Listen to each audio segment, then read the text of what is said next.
And welcome to MGP268. I'm Kevin. With me this week, there's Anna and Pab. Say hello, boys and girls. Hello. Hello. And there's no Sheepdog. Hurrah! Everyone's excited because Sheepdog's not here, despite promising that he wouldn't have time off because of some kid. He's decided that apparently, even though this is his third child and he's already had two lots of paternity leave from the podcast for previous children, apparently he gets to have a week off for this third child that's just sprung out of nowhere with no warning. Didn't even know he was pregnant. Did anyone else know he was pregnant? Yes. No. I had an inkling. Well, yeah, he was showing a little bit towards the end, wasn't he? But it was... it caught us all by surprise. And as of right now, as of the time of recording, unless they're still keeping it secret, there is no name for this new Sheepdog child. So I think if we all just tweet name suggestions at RB6K, and then he'll randomly select one, and that will be legally binding then. So if you've got any suggestions for what the new Sheepdog should be called, tweet at RB6K. Obviously, copy old Kevin as well, or copy MG UK Podcast in as well, and we can all have a little giggle at your hilarious suggestions. We don't want any good suggestions, because I think it's legally binding that he has to select one that's been tweeted at him. So just get your suggestions in to RB6K, and he's duty bound to select one of the names you lot suggest. I think that's fair. And he was open to sponsorship. Yeah, if you really... rightly. If you want to take random selection out of it and you just want to force your name through, offer him 20 quid, and I think the naming rights are yours. The auction hasn't yet begun, so if you put 20 quid on the table, they only get like 10 days after the birth to register the name, don't they? So the clock is ticking. So we've got, 6 or 7 days left? I don't know when it popped out. Just 6 or 7 days left, though. Friday? So maybe. Yeah. But he's going to have to pick one of our names sooner or later. So if you want to offer him 20 quid, chances are you'll probably win the auction. And once you PayPal him that money, again, legally binding. Yeah. It's a verbal contract then. Or something along those lines. How are we all on this fine week? Anyway, it's despite the fact I've seen both of you really rather recently. Yeah. I live with you. You do live with me. And I saw you just a few minutes ago, before I came out into the iTunes towers. But Pork and Beans, I saw yesterday at the Neck when we went to Insomnia 68, and a splendid time was had by all. Did we all enjoy ourselves? That's what I meant. Same thing. We time travelled and went to 68. Did we all enjoy Insomnia 60-something yesterday? Yep. Yeah, I'd say so. Yeah, it was a low key EGX for me. Hold on, we can't just skip over the fact too much that Anna just said yes, she enjoyed an expo. That's all right. When was the last time you enjoyed an expo before this one? Don't know. But they're normally not what I can be bothered with. I can't bother with the crowds and with the games that are already out. But this one had games that are not out yet. Yeah, cool. I think it was. I mean, that was the massive difference between this and what we'd normally expect to see at EGX. It was a nice little in between EGX and Play Expo in terms of scale. So it wasn't like a car boot sale that a few games developers seem to have accidentally turned up at, like Play Expo can be sometimes. But it wasn't on the ridiculous massive scale where you can't move in EGX. You're queuing all day long to play a game, like Anna says, that came out last week, which always baffles me at EGX. The fact that it always the EGX is usually on FIFA release weekend, and there's always a 3-hour queue for FIFA, despite the fact the game is available in the shops. It's available to buy in EGX for you to just buy and take home, but people still queue up to play it there. And it was nice, the fact that we didn't queue for anything longer than an hour, because it was a selection of games that weren't out yet, and it was a good selection of good games as well. We actually spent quite a lot of time playing games yesterday, which isn't normal for us. I think I played more games at Insomnia yesterday than I've played at the last 3 EGX weekends in total. I think we sat down. Did a lot of walking though. a lot of our walking took place after the event finished, which we'll get to. But yeah, what? Stop giggling. Don't you sit there and laugh. Let's get straight to that then. We'll get back to the games in a minute, but basically we met Pab at the train station yesterday morning and walked him down to the event because we didn't want him to get lost, because he needs help. He'll get lost if he's not under constant supervision. So we also walked him back to the train station afterwards because we didn't want him to get lost on the way back to the train, and we left him at the train station. I nearly missed it. Yeah, exactly. We got him there with half an hour to spare. We got him there just about 6 o'clock for his 6:30 train, and 3 minutes past 6. We got him there. Somehow he still managed to almost miss his train. What on earth did you do to almost miss your train? Right. Okay. So this is the strange thing. The train pulled into the station in the morning, pulled in one way. So I went, okay, so it'll come back the other way when I was stood there waiting. It came in the same way. That threw me straight away. I was like, whoa, this is the wrong train. And I went to a guy and he said, this is the right train, get on here. You can't, I said, all the way at the other end, because I went to the other end, where I thought it would come in, because I was in car B or something like that. So I had to walk all the way down to the other end of the train. Then the whistle goes off, and these guys are like waving the doors shut or what have you.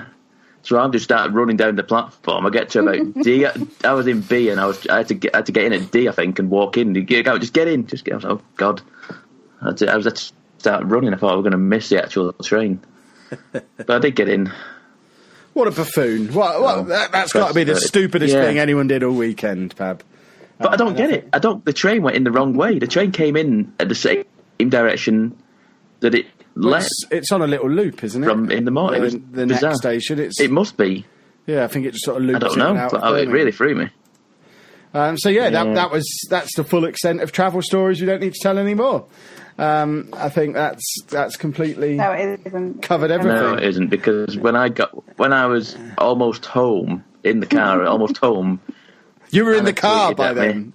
Oh yeah, I was in the car by then. I was on. So you'd made it back home. You'd made it back to Manchester, and you were in the car on the way back to Bolton. Yeah. And you got a message from Anna saying what? We just. What do you say? We just found our car or something like that. Yeah. I thought you were messing with me. I honestly thought this is some sort of trick. No, so what happened was, we left you, we went for food. We left food at 7:20, and then you go on, Kevin. What happened after that, Kevin? We walked to the car park, and we couldn't find the car on immediate inspection of the car park, so we sort of did a perimeter wander. We still couldn't see the car, so we decided to be systematic and careful about it, and we walked up and down every single aisle of the car park. All the way I'm clipping the key because thinking, well, even if I don't see it, it's going to flash its lights if I'm clipping the key as I walk up and down. And we did that twice, and then we thought, the car doesn't. The car does not appear to be here. What are we to do? And then I had the brainwave that I'd vlogged in there first thing in the morning. So I stood there with my camera going back through the vlog footage, and me and Anna, between the two of us, did a little bit of forensic science on the vlog footage and ascertained that we may not be in the correct car park. So we went to an alternative car park, which also was wrong. And then eventually we made it into a third car park, which it was quite easy to find our car in that car park because it was the only one in there. And Really? The one advantage. There was about 5 other cars. The one advantage of us getting back to the car quite so late after everyone else had gone home is that the ticket man had gone home as well. When I went to try and pay for my parking on the app, it said Saturday was finished. I couldn't pay for parking on Saturday anymore. So we just drove out the empty we drove through the open barrier and didn't have to pay. So I will forever claim that it was all deliberate and a genius move on my part, because we managed to park at the Neck all day without having to pay a penny towards it, which anyone who's ever paid the parking charges at the Neck in their life will know that that is a remarkable achievement, because it's quite the expensive place. The thing is that you went into that other car park twice. We don't need to elaborate any further on the story. I feel like the story has been told at this point. So you completely missed it. It was around the corner. And then you goes, I know, but then you sent me into the deserted car park on my own in the dark. Well, so it wasn't. Walking, to be fair to me, it wasn't dark. I found it. To be fair to me, it wasn't dark when we started looking, so you can't use the dark against me. You're so annoying. It's like, look at the video. No, I can't laugh at it. It was dark by then. Well, I thought let's use the last 15 minutes of light to look with our eyes, and then if we still can't find it, then look at the video, because I don't really know how to work my camera, and it's not as simple as just going, show me the first video of the day, please. I had to flick back through every clip individually, really slowly, because you can't just spin through them the way you do on a phone. It's a careful, right, move, next, that one loads, then move, next one. It took a good 5 minutes to get through to the first video of the day, and we had to do that twice, because I accidentally turned the camera off before we found the car, because I thought, we must be in that car park over there. Turned the camera off, we went there, and it wasn't, so we had to do it all again.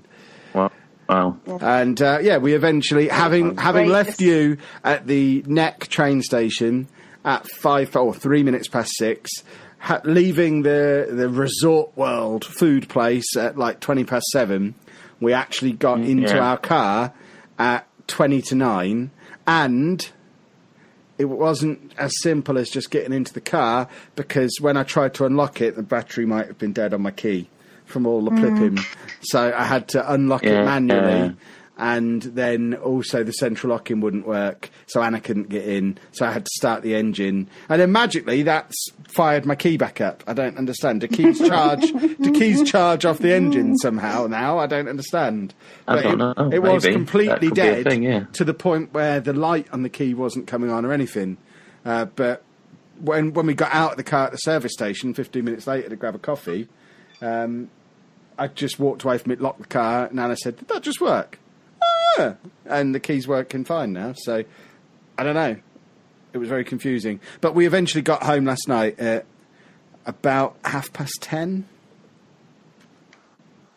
Right. What time did you get home, Pab? Bearing in mind, we live an hour and 20 minutes away from Birmingham. I got in about 9 o'clock-ish. Did you? Yeah, we were still in the Coventry services at that point. Having a wee and a cup of coffee. He was like, I need a coffee. We'd made it 8 miles away from the car park by the time you got home. Wow. So, that was a fun little experience. We always have fun and games leaving the NEC. Usually it's because I'd go the wrong way and we end up almost in Oxford or something. But this time I had the sat-nav with me, so we even said on the way in, it would be nice just driving straight home and not having the normal nonsense that we have leaving this place. But apparently the world is determined that regardless, there will be nonsense leaving the NEC, and we will never just drive away from there. Considering we've been going there at least twice a year, every year for 6 years now, for various events. But normally we go to the hotel. We don't go in these massive car parks. I go to the car park when I go for Comic-Con or Gadget Show, Gadget Show, Comic-Con, Res, all these things have been at the NEC and we've parked in the normal parking. And I've never had that problem before. So, all in all... It doesn't help that the car's changed. And we can just look past it and we don't know what it is. And we're car blind, basically. It's annoying. We need to paint it or something, make it yellow. You don't get a lot of yellow cars these days, do you? My dad used to have a mustard car. Perhaps we need to have a mustard car. That'd stick out. Seems appropriate for you, that mustard car. Yeah, exactly. And I'll just plaster the Mustard News logo on the side. Yeah. It'd be awesome. Yeah, sure. So, getting back to the games that we played, we turned up after collecting Pab from the stations, because we didn't want him to get lost, because, you know, we have to look after him. Anna likes to mother us both when she's out with us. We walked straight... I'm not normally with my child. Because we need it. Well, she did tell me off at one point for wandering off. Because I think it was while you were still in Call of Duty and I was waiting outside, and she'd gone off to play Uncharted, and apparently I was supposed to be waiting for you to come out of Call of Duty, but I just wandered off and started clicking the mice on the computers nearby, and I got told off for wandering off because I could have got lost. Yeah, I nearly did get lost, to be fair. But no, we got in there, and through a massive distraction on the way in, because I wanted memorabilia that didn't exist, we managed to completely not notice EA that were on the left-hand side as we walked in. We've cut off most of PlayStation that was on the left-hand side as we walked in, and kind of bumbled straight into Ubisoft. And into what, Kevin? Ubisoft. Ubisoft? Yeah. You say that really oddly. Okay. So we stumbled straight into them. And I spent most of the rest of the day thinking they were the only games that were there, because we kind of left them and then went off into the wider show itself. But we queued up twice at Ubisoft because we joined the queue. The big box that was there had basically every game they've got coming out this year plastered on the side of it. So Far Cry 5, the South Park Perverts game, Assassin's Creed, the Mario Rabbids game, and the Crew 2, I think, were the ones plastered on the side of the box. And we didn't really know what we were queuing up for. So the Ubisoft man came out and said, "Oh, you're here for Far Cry? Maybe? What are our other choices?" And the only other playable game in there was South Park, and nobody in the queue wanted to play it. So I said to him, Assassin's Creed. He's like, "No, that's just a video." Yeah, Assassin's Creed wasn't playable. That's just a video you watch whilst waiting for Far Cry. But there's this big hour-long queue, and nobody in front of us wanted to play South Park. Well, I suspect it's because he wasn't asking it right. He was just asking everybody, "Do you want to play Far Cry?" And they were going, "Oh, yeah, I do." And he was walking on to the next person, whereas my response was, not so much. What are your other options? I'm just in the queue. I'm not here for a specific game. Do I have other choices? And he offered us South Park, so he walked us round to the front of the queue. There was 2 computers in there that we could play South Park on. I wasn't even interested in playing it. There was 2 that were available. I just stood and watched you 2 playing it. And then he took us back round again, and we rejoined the queue for Far Cry. And my experience of being in there, you 2 can tell everybody more about the game in a moment, but my experience of the South Park section of the day was standing behind you 2 while in a public place. You both acted out the part of a prepubescent boy lap dancing and grinding on a middle-aged man. Yep, we did. Yep. In public. There's not much else to say. So I felt awkward playing that with all these other people around. My experience was a little bit broken because the controller was not working, as Kev found out. Because I was like, "Am I doing this wrong?" Because me and Pab started at the same time. Pab was further on than I was, and I was just I think we just have to accept Pab does it for middle-aged men more than we do.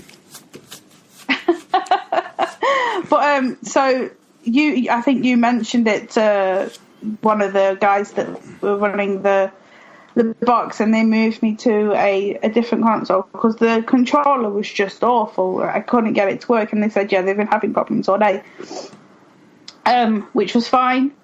Yes, so we did start in a strip club, and we had to speak to some strippers to talk to some men about something. I weren't quite grabbing what the story was, but I did have to twerk and grind and just do all that kind of lap dancey stuff to this old man and fought a lot in his face. Then after they moved me, it went into, I don't know, what is it turn-based? Basically, we're in a battle. Grid system, wasn't it? Yeah, you could move around in this one. Before, it was just you on one side, the enemies on the other, and then you would take it in turns. But this one, you can move around.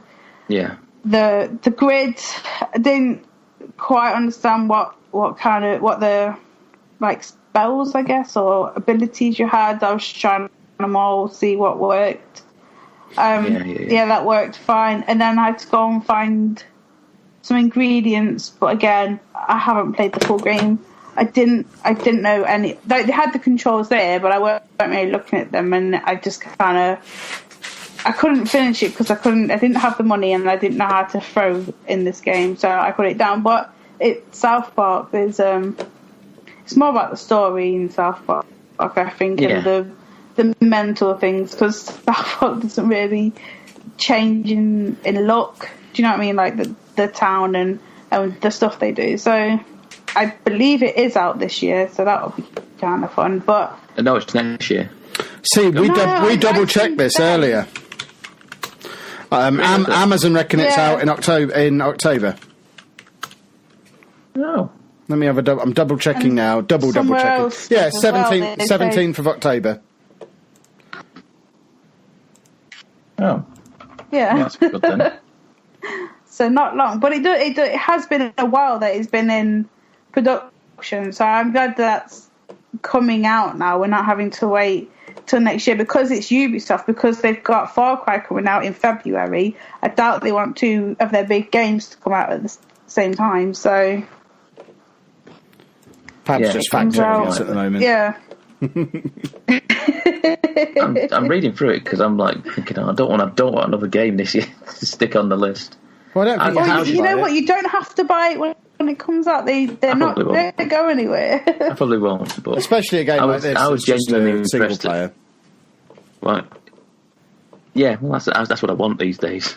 I was impressed with just how it looked, because I was just at one point I just stopped playing because I couldn't fathom what to do, and I went over to you, Anna, and where Kev was watching. It was sort of like just watching an episode of South Park. Yeah, just pottering about the around the strip club, and it just looked identical. I mean, I know the previous game did as well, and I just think it's impressive that they've actually managed to get it to look more or less identical to the show. Oh, I love the last game. Yeah, and I don't watch South Park, so yeah, it's really, I enjoyed it. Splendid. And then we went out, rejoined the queue, where it was our longest queue of the day, wasn't it? We were in the queue for about an hour. Got back in again to play Far Cry 5, which, I mean, we got 10 minutes on a timer. It took me 5 of those 10 minutes to realise I didn't just have to use the baseball bat we started with. There was a selection of guns to use. By which, I mean, I'd already done a beautiful... my first infiltration was superb. I snuck round the back, climbed up on the roof of a house, dropped down off the roof of a house, whilst hitting someone on the head with my baseball bat and took their gun. I thought, I'm a genius. I've got myself a gun without anyone even seeing me. And then I tried to reload it or something, and the selection wheel came up, and I realised I already had other ones as well. So that was half of my time. The other half of the time, where we were supposed to liberate this village that had loads of baddies there, I died 3 times. I didn't enjoy it. I thought the shooting was really, really sort of... I mean, I know I can't shoot straight, but this was really hit and miss. Yeah, I found that. I thought it was very floaty and kind of stiff. Yeah, it was just... felt really hard to aim. I was quite looking forward to this game, and I came out and just immediately cancelled my pre-order because it just didn't... I didn't enjoy any moment of the 10 minutes. It was just not fun. Especially compared to some of the other stuff we played yesterday. I got a lot further than you two. Yeah. Well, you... A lot further. I started...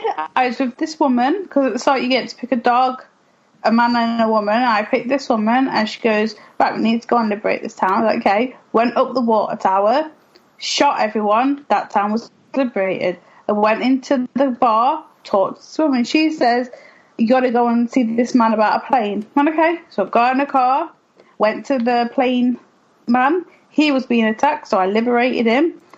Talked to him. He told me to go and get into a plane and shoot silos. Got in a car, got in the plane, got the plane in the air, and shot at a silo, blew it up, and then the timer ended. I got so much further than you two, and it's insane. I didn't mind it at all.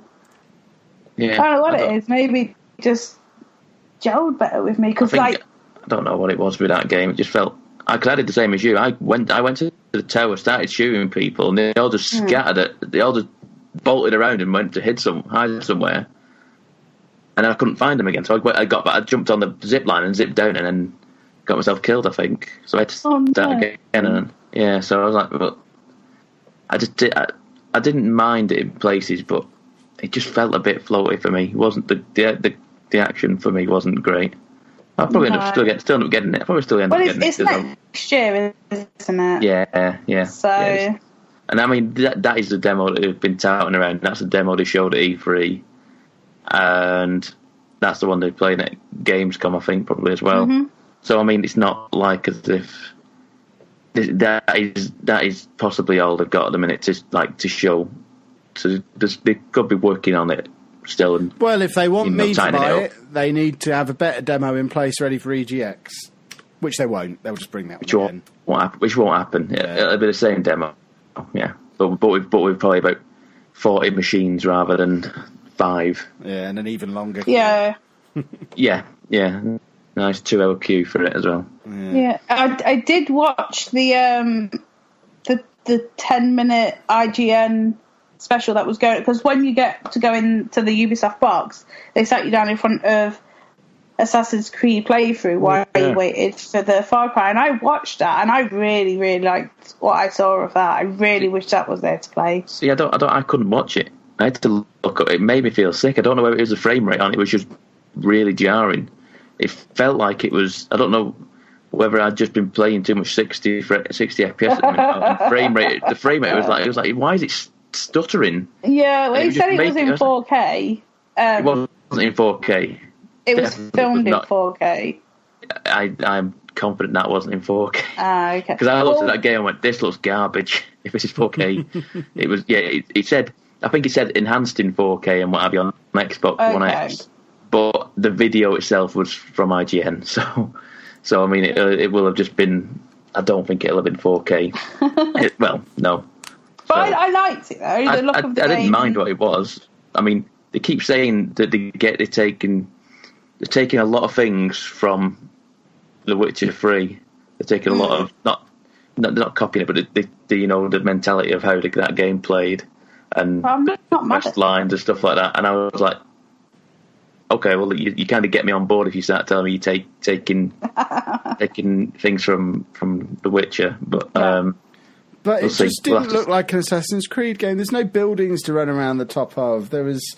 But this was one mission. You don't know, because when you watch the E3 one, he was running over buildings and taking people from above. So this was just one of the missions that he had found, and he was at. I don't know, he was finding some papers from, because I didn't get the start of it. But I like the way it looks. It's got, when you hit someone, it's got numbers that pop up. I don't know why, but I love that in games. I think it's great. Your treasure is more, like you can, before treasure would just make a tinkling noise and you would have to find it. This one, you can see it's next to you, you pick it up. I like that it's not going to make me have to go out my way to find it. I want the treasure there, and then because of time constraints, I want things that I can see, if you know what I mean. Yeah. But I liked it, and I don't care if it's, because it was all plastered with Xbox X or whatever it's called. I'm like, don't really care. I am going to play it on the PlayStation like I play all my games, because that's what I'm more comfortable with. But it said it was like got 4 Ultra 4K, and I'm like, wicked, awesome. But it should hopefully mean that it'll have the PlayStation Pro enhancements, which I hope it does. Cause yeah, it will do. Yeah, if it's basically the same thing as what the Xbox One X does. But I like the way the games look on PlayStation. I don't have a problem with them. Yeah. Horizon looks amazing. So if this looks just as good, I can't wait. It comes out this year, I believe. So again, another game. They've had a year out. Let's hope it's worth the wait. So once we were done with them, we left Ubisoft for a while. We did go back to them at the end of the day, but we went off for a wander around the rest of the show floor. And I was surprised at just how big the show floor was. I mean, it wasn't on the scale of EGX, but it was bigger than I was expecting. They do Birmingham Comic Con in those in the halls in the NEC, and it's much bigger than that. It was bigger than when Res was at the NEC. It was as big as, I think it was in the same hall that Gadget Show Live used to be in. So if anyone ever went to Gadget Show Live, it was of a similar sort of size to Gadget Show Live, which is that's a big event.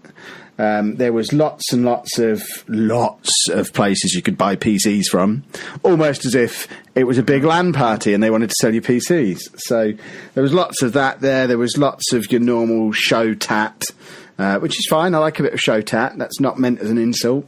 There was the Viking drinking horns, which are obviously essential to any expo experience.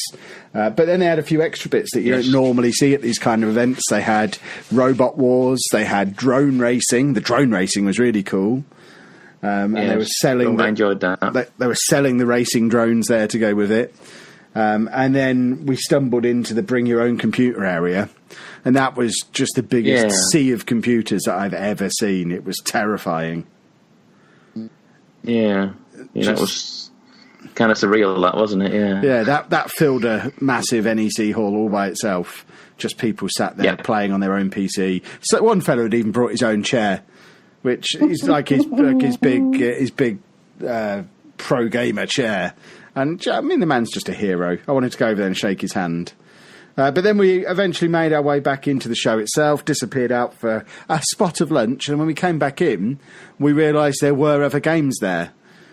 So that's when we kind of went a little bit game crazy in the afternoon, just queuing for anything and everything, and didn't, in the end, manage to cram everything in that we wanted to. But I think the next game we actually played, was it Call of Duty World War II? Was that the next thing we played after a long gap as we were wandering around? Yes. I think so, yeah. I had the opposite experience with Call of Duty than what I had with Far Cry, in that I was pretty sure I was going to get it just because I haven't had a Call of Duty game for like 5 years. But I came out of that and just went onto Amazon straight away just to double check. I definitely had it pre-ordered because I really, really enjoyed that. It was lots of fun. Whereas I walked out. Yeah. I just sat down and I started playing it. I got killed. I just kept getting killed. I was never in the game more than 30 seconds. I just thought, no, it looked good. It looked really crisp and nice, but I was like, no, I cannot be doing this. Put it down, and I walked out because multiplayer, like, I love the single player of Call of Duty games, but the deathmatch, no, I have no love for that whatsoever. So I left. But you lot were in there for ages. Yeah. I mean, let's just point out to begin with that we queued for less than, I want to say, 10 minutes. Oh yeah. It wasn't long. Yeah, you would get to EGX in a month's time, and you will queue 2 to 3 hours to get on Call of Duty, and we queued for 10 minutes to get in there yesterday. So these bonkers that. And did you stay for one game then, Kev? Yeah. I assumed I was going to get kicked out, so I just got up and left. I didn't realise I could have the option to just camp in there. Well, I thought I got wedged into between two guys at the back wall, and they were still there when my match finished. So I went, all right, carry on then. I'll just keep going then until someone stops me. And as I played the second game, and then I got conscious, thought, well, this is weird. So I just got up and left, and then they gave me a beta code, so I can't complain at that. Yeah, I enjoyed it. I enjoyed it. I did enjoy it. I mean, I started to get my feet sort of thing in the second game. And I was in positive KDR, so that was that's a rarity for me, to be fair. So I kind of enjoyed it. Just going back to the World War II setting, play with the old style gun. You have to go with a carbine. Always go with a carbine. The Garand, sorry, that's the one I want. Yeah. I enjoyed them. I definitely enjoyed Call of Duty, and probably end up getting it on PlayStation, I think. Splendid. Anna left before both of us, and when I came out, she was in the queue for Uncharted Lost Legacy, which, bearing in mind, she's already nearly finished that game before we even got there. Do you want to just talk people through your latest erratic behaviour? It's not erratic. She was giving out lanyards that had Uncharted The Lost Legacy. I wanted one. There was no one in the queue, so I queued up, got myself a lanyard, played the game for 1 minute, and then walked out. I got my lanyard. That's all I wanted. I would have asked her, but she looked like she'd been in a mood. I didn't want to cross her, so I just went in the line and waited for 3 minutes. But that's when you decided you were going to wander off. Yeah. Well, there was PC specialists were right behind it, so I was just having a little nose around and looking at their wares. So, that's where I wandered off there. And then Pab eventually came out to join us, and I think that was when we decided on our first attempt at going to play Mario Odyssey. But we got there and they said, this is an hour-long queue. So we thought, it was like 4:30 at this point. We didn't really want to do an hour queue when there was still other games we wanted to go and play. We hadn't really touched on the PlayStation area or the rest of the Nintendo area or the EA area. We hadn't even noticed them. We hadn't gone near them at this point. So we thought, right, we won't do this. We'll come back. We'll try and get as much played as possible. Come back and rejoin this queue at about 5 o'clock and try and just make that the last thing we do before we leave. So we toddled off again. Yeah. I put Pab in his place on FIFA 18. Avenging the travesty that was him beating me at PES at Play Expo last year with a glorious dominant victory. I am officially dominant. It was. I have a 100% record on FIFA 18. I have scored in every game I've played. I have not conceded a goal. I am unbeaten champion of FIFA 18 at the moment. Yeah, I've played you in several games. There's some on videos on YouTube somewhere of both me and you playing against each other of 16 and 17, I think. Yeah. And they are scrappy 0-0 affairs with an occasional goal. And it was the exact same thing again. With very little fanfare. And it shows how both mine and your mediocrity. Well, it was a dominant victory. A dominant, glorious 1-0 victory. It was a scrappy 1-0 win, and it was. Yeah, I might get FIFA this year just to put you in your place, but I don't know. But we'll see. We will see with FIFA. I end up always getting a football game every year, so I'll probably end up getting FIFA again. It would be good to have someone to beat on a regular basis. Yeah. Okay. We ignored Need for Speed. And by the way, FIFA, again, if you were at EGX, you'd queue for hours for FIFA.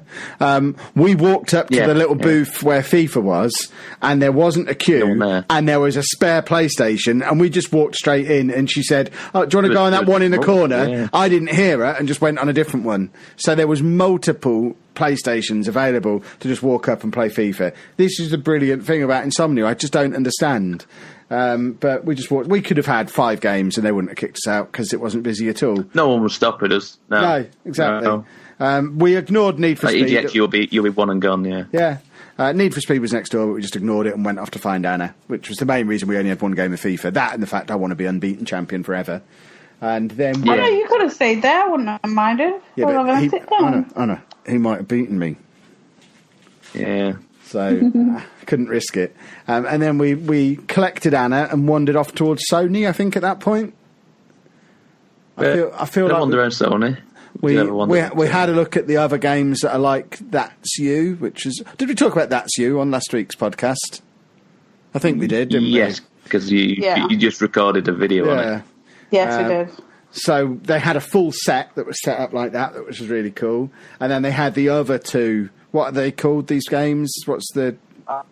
there's like a buzz one. I can't remember what they're called. There's an overall brand for it. The PlayStation something. I can't remember what it is. Something Link, is it? Something like that? Yeah, PlayLink or something. But they had all those games there, and they all look pretty cool. We didn't play any of them, but we had a little look, and they were very nice looking.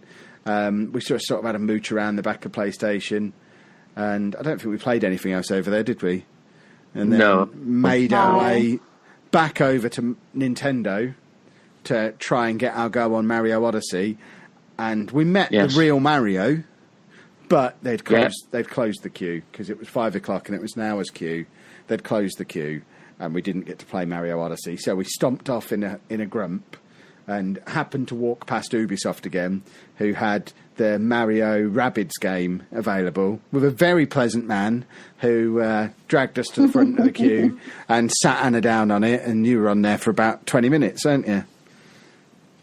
Mm-hmm. Tell us about this Mario Rabbids game. What's it called? I don't know. It's Mario and Rabbids Kingdom Battle? Yeah, XCOM. Mario Rabbids XCOM, pretty much. Yeah, so he sat me down. It started me from the start, obviously. And it's XCOM, basically. You're on a grid and something happens, this message comes, and you put on this wrist thing, and I have no idea what was going on, but you and 2 Rabbids are now your companions, and you have to go around taking down the other Rabbids. I don't know why these 2 are your friends, no idea. But it's just like, so the battle, everything is on the screen. You don't go out of, like, to a different screen for anything. Everything is on that same screen. So the map is on, the way you walk is on the screen, and then you go through 2 posts, and that's where your battle kind of commences. Yeah. And it just took me through the basics of, if you can see them, you get 100%. If they're hidden behind something, it's 50%. If you can't see them, it's a 0% hit rate. So you have to plan accordingly. So did that. It was fine. Got to another area, and it told me about how you can, like, run through them. So you bash them and then go to a different place. Took me a while to quite understand what was going on, because it was so loud in there. And I was, like, just distracted about, like, because I knew there were people in front of us. I think we pushed in, and I felt really, well, no, the man bad. pushed us. I think he clocked our press badges, and he sort of moved us through. He did say, He did say, "Wait here, I'll put you on next." So he was deliberately moving us to the front of the queue. Oh, okay. That it doesn't make me feel better anymore, because I was, like I said, distracted. But so I was going through. I finally got what the bash move was, and that works lovely. But it's your disadvantage if you bash them, they don't go down, and you're, like, quite next to them, because you only have so many squares to move, because it's all, like, grid based. So you have to be careful. But yeah, you can bash them and is it flank them from the side? I guess. Yeah. I'm not quite sure, but I was just doing that. And I was going through it. There's, like, as you're going around the map, there's secret areas. So I found this, like, hole. So I went in it, and it took me to this weird contraption. I hit this contraption. It opened like a cat mouth, maybe, I'm not sure. Yeah. Went back through the tube and collected some goodies from that. So it's not just one linear path. There is different things to do. And then I had my final battle, where the battleground was, like, 2 big, like, oblongs. So there was, like, one oblong, a tiny little bridge, and then another oblong. And I killed the 2 that I could see, but I couldn't see the other one, which means I had to move on my character. So I had to be quite careful of where I stuck them, because I didn't know where this other rabbit was. So that was cool, that they are hiding and you have to progress through it. I did that. I did it all perfect. It was all fine. But it is XCOM. The style, the play style is like XCOM. If you can't see them, it's 0. But even if you can see them 50%, you can just miss. So if you like XCOM, this is XCOM, but with no Nintendo's brightness and Mario, basically. But it was good. It was fun. Comes out Tuesday, I want to say, maybe Wednesday. Yeah. So we'll have some more impressions of that next week when it turns up on my doorstep. You see what it's like. You left saying you wanted to buy a Switch, didn't you, off the back of this, Anna?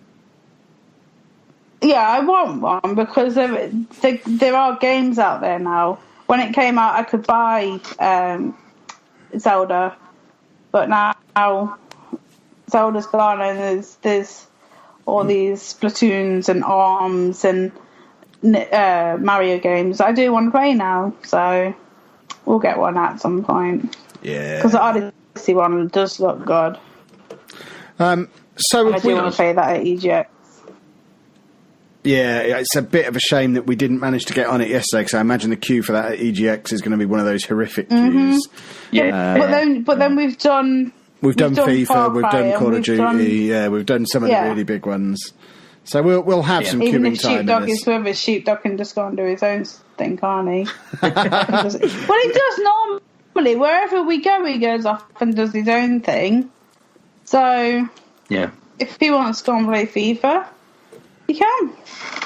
Yeah, he doesn't like to stand in a queue, does he, that boy? It was actually, as an overall event, it was really nice going to an event for the first time in years and actually playing some games. It's been a long time since I've actually done that, and that's not contrary to popular belief. It's not because Kev doesn't like games anymore or any nonsense like that. It's that for the last 2 years, certainly, I've gone to the likes of EGX and Rezzed and struggled to find anything that interested me enough to justify queuing for. I mean, it's been a couple of fairly rough years for games, as far as I'm concerned, for new games that I'm interested in going out and playing. Whereas, I don't know, it was positive signs that there was enough games there for me to justify a number of queues. And long may it continue, and hopefully I'll decide I want to do some queuing at EGX as well. I've not missed out any games that we played there, have I? No, nothing I've got written down, no. I mean, as an overall review of the event, I was very pleasantly surprised, I think.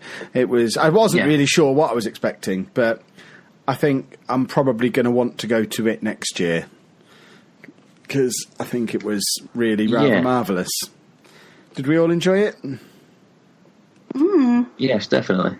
For me, it was like, I don't know if I said it is like a low-key EGX, and I don't mean that as like a slight on Insomnia at all. I feel like that's a good thing, because it just makes it. It's still busy, but it's not like you're not packed in like sardines. You're not queuing for silly hours. I said to Anna on the way back in the car that it reminded me a little bit of when EGX was still at Earl's Court, like maybe 5 years ago, and it was that little bit smaller, and I think EGX has got a little bit too big and lets in far too many people, and it's just a bit big and mad now, whereas this had that. It had much more of a community feel to it. You could certainly tell that there were a lot of people there who were there for the weekend with their mates to play a bunch of games, and they'd mooch about the show floor for a bit if they wanted to. And I think the fact that it had the whole bring your own computer area and it had the little camping area meant that despite the fact there were a lot of people there, they didn't all feel the need to be in the show floor all the time, because they had something else they could go off and do as well. So that helped with crowd management, I think. And it was I thought it was a really well-run, really good event. I mean, do you think it has a sort of image problem in the sense that people say, oh, Insomnia, it's that gaming event where you take your own computer and you have a clan party or a LAN party and what have you. Anna, how long did it take me to convince you to go? People don't. It was a real tough sell for me to convince you to come to Insomnia, wasn't it?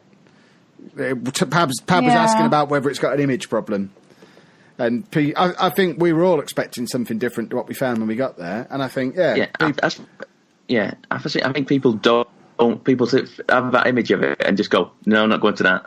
It's not what like EGX is, but it kind of is. It's just tacked onto the LAN party stuff and all that stuff. So it's a big old event, and I think maybe in future years going forward, it might get more like EGX, because the way they market, the more it gets out there, the people might go, I might just come here for the day or what have you and see what it is, and realize it is just a smaller EGX basically. Yeah. So this might be like the one time we get where it's not, where it is like it might be packed next year, because of the way it's the word of mouth sort of thing. I don't know, but I enjoyed it. I thoroughly enjoyed it. Excellent. Well, if people want to see Pab with his little smile on his face because he's enjoying it so much, if we've done a massive sales pitch on you and you want to watch what the event was like, then, of course, head over to lelujo.fm. The vlog for the day came out this morning, so you'll be able to watch us talking about some of this stuff in a little bit more detail, showing you some of the stuff that we talked about. And, we all had an absolutely marvellous time, and we'll be very keen to go back in the future. And I don't remember the last time I was this positive about an event that we've been sent to. So that's massive just by itself. In addition to Insomnia this week, there have been, there's been a major video game release as well that I think we've all played. This is, what's going on? I think we've all played it, haven't we? We've all played Uncharted. Have you played Uncharted, Fab? Yeah. So we've got a major game release that we've all played as well. Goodness me, it's like it's 2012 again. We're playing games, we're enjoying events. I don't know whether I'm coming or going. You're still running into green doors. Shut your face. I mean, I searched through Uncharted to see if there was a colourblind setting, because it's one of those games.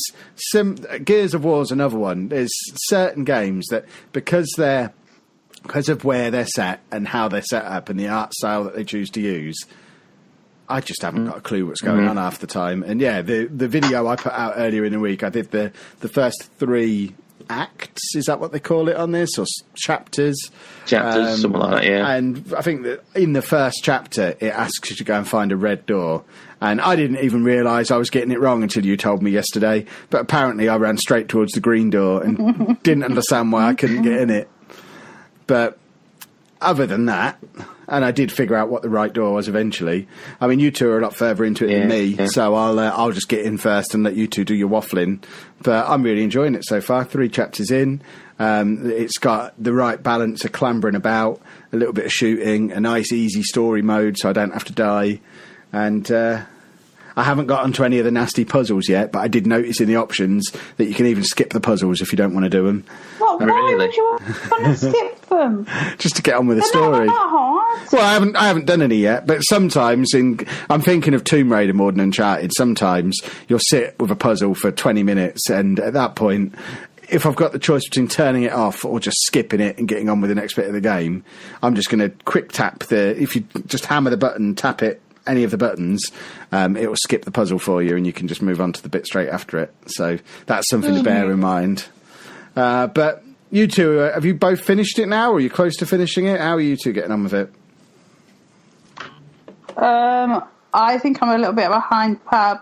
I finished it this morning, so... Yeah, I've not had time today, but I guess I'm not far from the end. Yeah, probably. You weren't really miles away. Yeah. I don't mind it.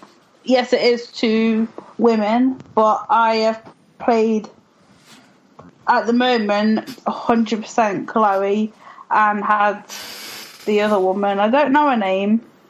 Nadine Ross. That's it. No, yeah. She is just like AI.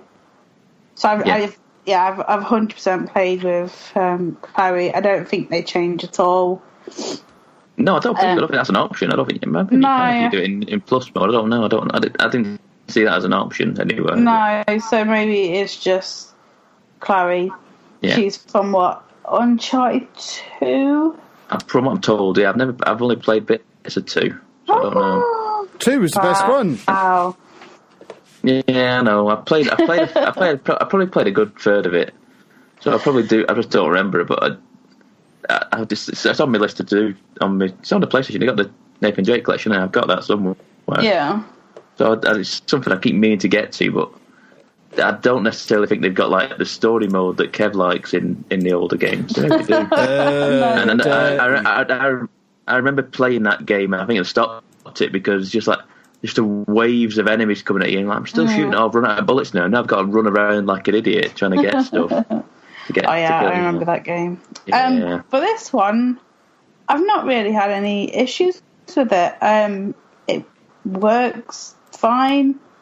I am on easy, but I am going to put it up to normal because it's a bit too easy for me. I just wanted to go through it, but I am interested in it, so I'm gonna pop that up. But yeah, I like it. I like the driving still annoys me a little bit in this game. Yeah, there is a big driving section that just I would rather run around, but it is a big area that you're in, so you do need the car.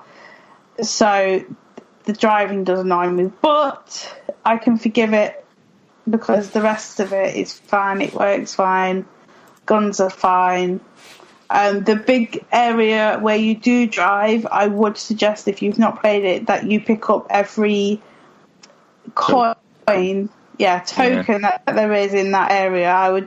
It takes a bit of time, but when you have a map, and as you go around it, it tells you where you are, and she does draw on it where different things are.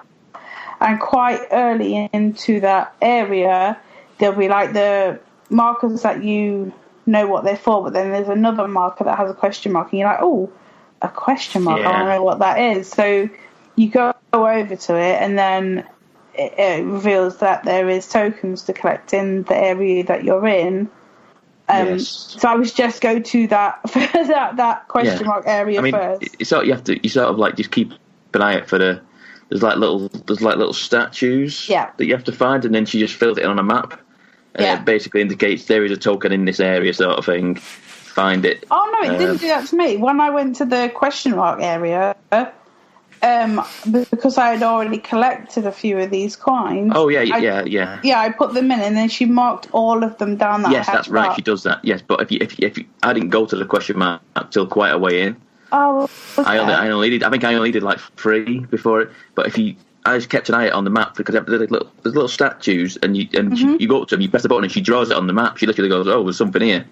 Oh, okay. I didn't. So then you just have to find. It just gives you like a little vicinity to find the token in, and it does exactly what the question mark does when you get up to that area, and it fills the rest of the map in for you. But it's cool. Which is helpful because and you get something cool from it. You get something cool from it. You do, and it is very cool. Sort of cool, sort of mind-bendingly frustrating because I spent probably nearly half an hour this morning going, it's doing what it's supposed to be doing, but there's nothing here for me. I can't find what I'm looking for. So it is annoying. 20 minutes. And I can't let it go. I can't just go ignore it. It's no, I've got to look for this now. Yeah. It's like almost to the point of like get online, get a guide through, and just literally find all the pieces that you need. Oh. The thing is, you can turn its you can turn it off. You don't have to have it on. When I played it the other day, turned it off, and then went back to the next day, it was already turned off, so I missed its power. And I was like, oh, it's not happening. What's going on? I went into my menu. It had turned itself off in the game, so you do have to reactivate it. Yeah.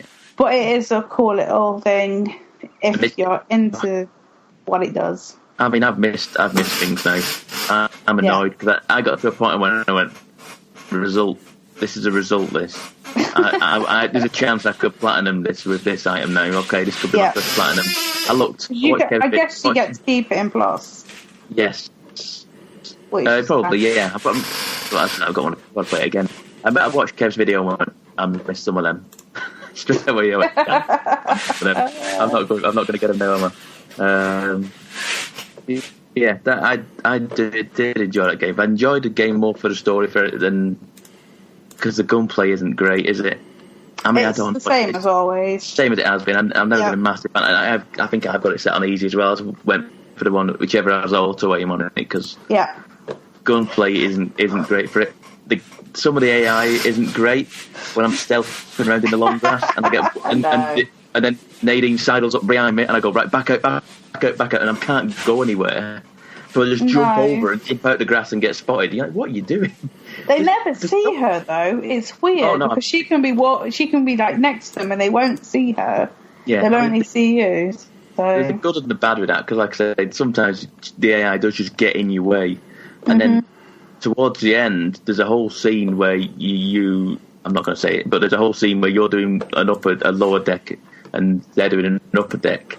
Yeah, and you basically you just guys up and down, and you suddenly see a body come flying off the side, and it's Earth just beating the hell out of guys on the side. Like, just dealing with the enemies. I'm like, okay, because I was calculating, I've got to deal with him, so I'll deal with this guy down here, and I'll go around the side, I'll go up and get him, and it just gets flung off the side. All right, okay, save me a job.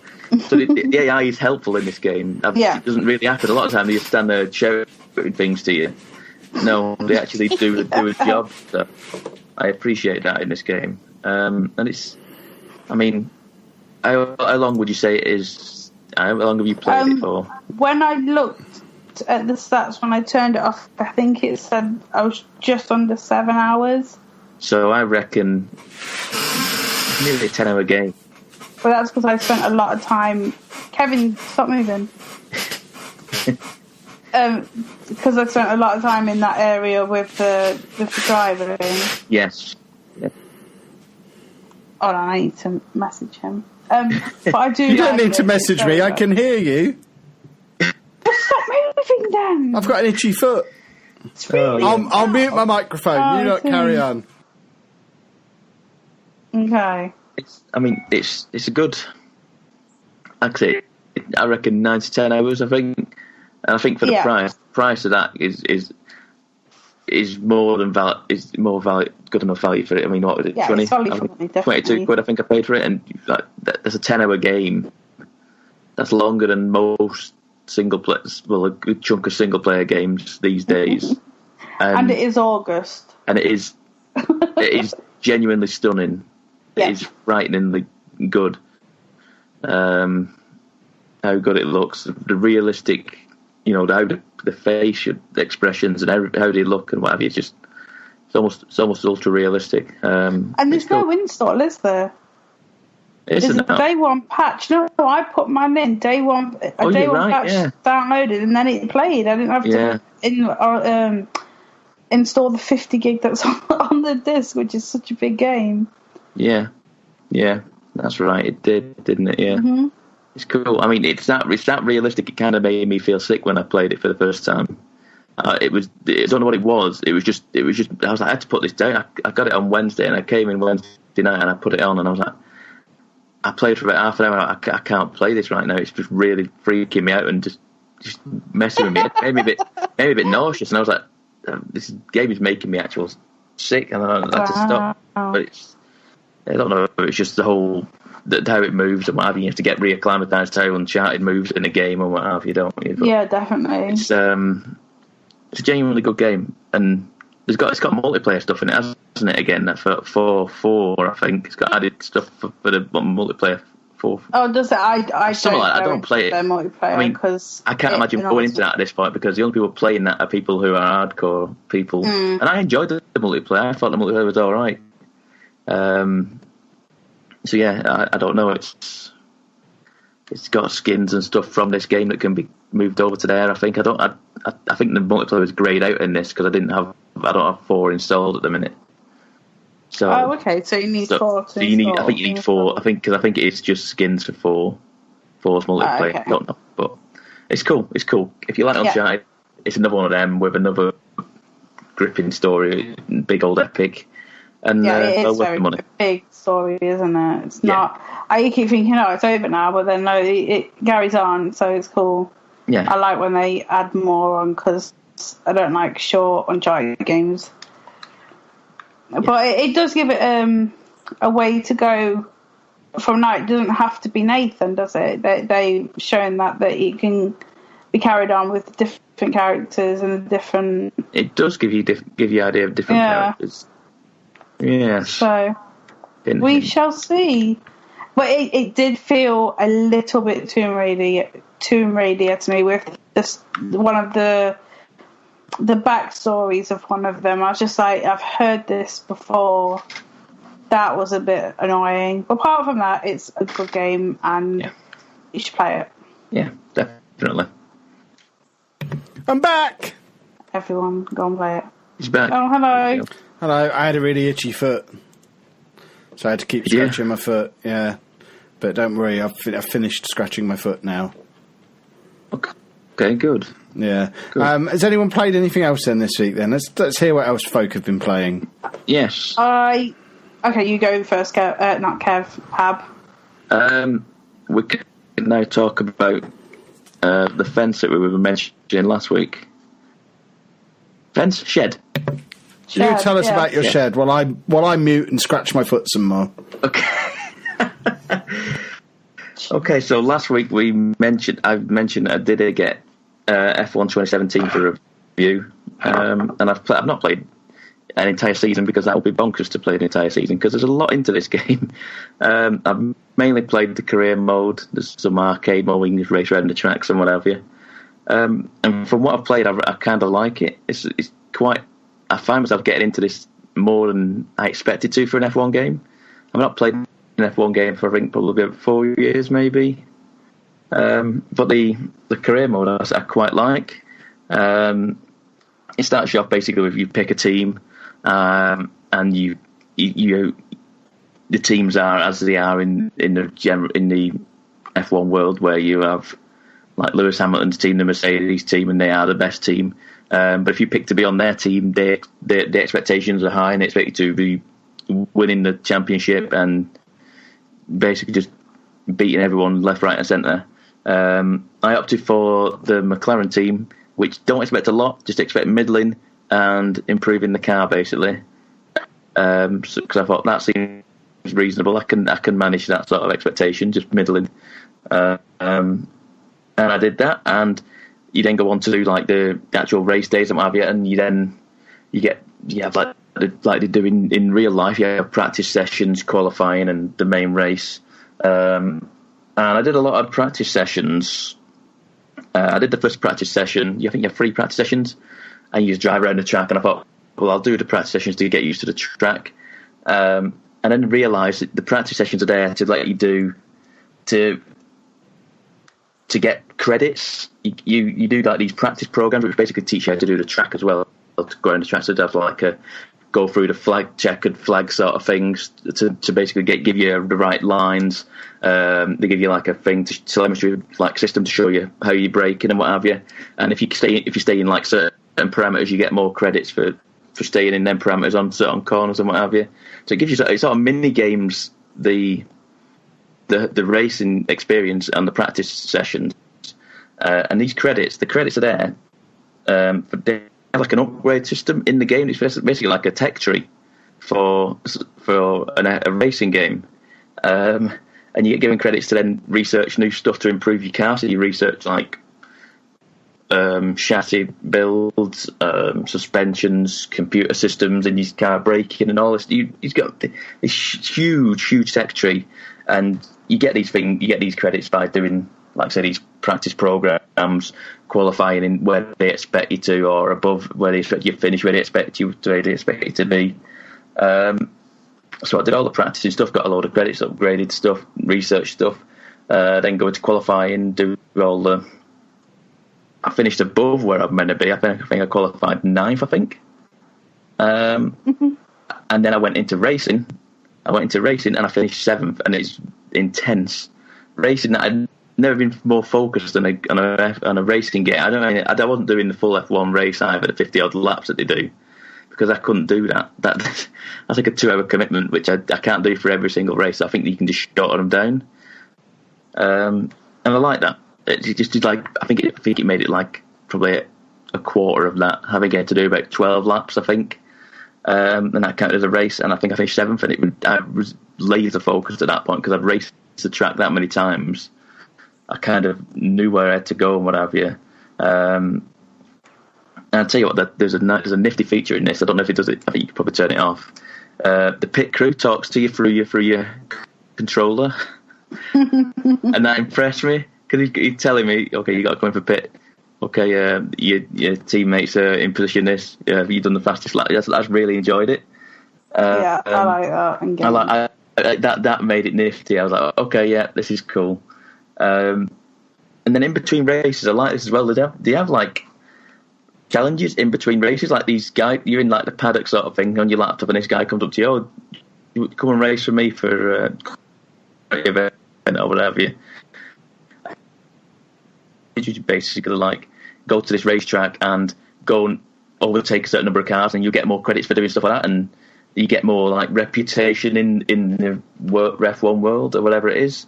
And I was like, this is kind of cool because it's not just giving me like race this, do this race, then go to the next race. It's like going, dude, go to this other track and just have a mess about sort of thing for a bit. And I really enjoyed it. I really am liking this game. Some of the things that I found a bit jarring, I don't know if it's just because it's on the Pro and it's on the 4K TV. I was getting some slight screen tearing. And the cutscenes, they have like video, like sort of like cutscene type things, and they are very pixelated. I don't know if it's just that it is only that thing. It is only them sort of cutscene things that are pixelated and a bit blurry. Maybe it hasn't been patched yet. Maybe not. I don't know. It's a good point because it hadn't been patched or released but when I actually made this note. But other than that, it is a very pretty game. It is a very nice game. It does have 4K HDR support on the Pro, so it looks amazing. It's a genuinely nice game. I wasn't expecting much from an F1 game these days, but Codemasters have done a very good job of this one, to be fair.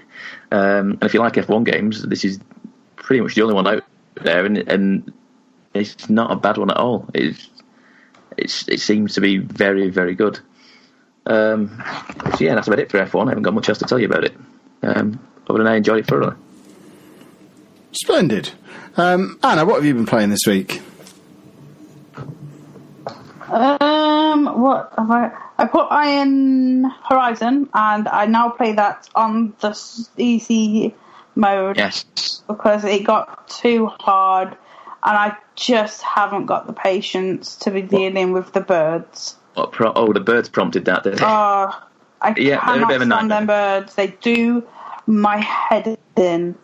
Yeah. I think I'm near the end, but you have to go and get trophies from certain enemies, and one of them was a bird, and I was just like, you know what, I'm going to put you on easy because I just can't do you.